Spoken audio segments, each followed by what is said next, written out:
Manafort and Gates discuss press strategy after he left Trump's campaign, emails reveal.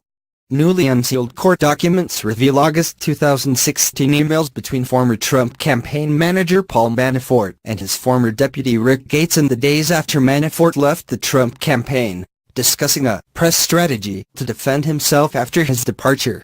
The emails, attached to a prosecution filing opposing Manafort's request to alter his bail conditions entered Friday in the U.S. District Court for the District of Columbia, include correspondence between Manafort and Gates from August 21, 2016, 2 days after Manafort resigned. That email outlines 3 main attacks in the strategy. 1. Cash ledger. 2. FARA redacted. 3. Russia.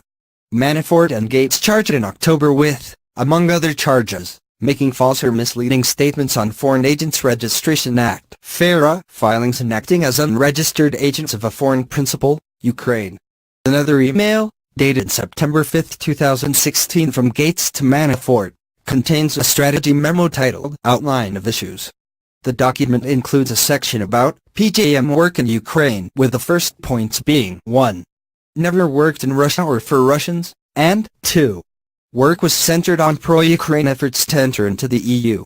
The memo also included a section about PJM work in other countries, and the need to beat back the idea that this was nefarious work. The memo referred to the work as being on behalf of the U.S. government and in support and promotion of pro-democratic values around the world. Manafort, in an earlier filing, had requested that his restrictive house arrest conditions be relaxed. The special counsel shot back in a filing last Monday that alleged Manafort defied the court's strict gag order requiring all interested parties, in particular, counsel for both sides, to refrain from making further statements to the media or in public settings that are substantially likely to have a materially prejudicial effect on this case.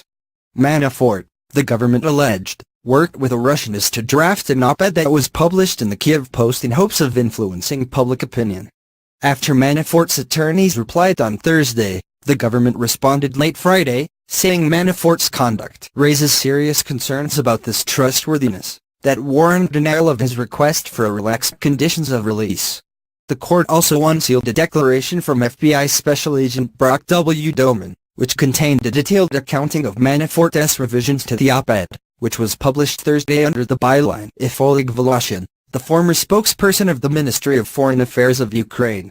Prosecutors had filed the declaration and its attachments under seal to prevent the draft op-ed from becoming public, but prosecutors suggested the declaration could be unsealed since the potentially prejudicial material had been made public. The government asked that Manafort's bail conditions remain unchanged, saying in its opposition papers that Manafort's conduct undermines trust in his adherence to bail conditions. Bail is fundamentally about trust, whether a defendant can be trusted to appear and to abide by the conditions put in place to assure his appearance, prosecutors wrote in the Friday filing. Manafort cannot bring himself to state that he had a role in drafting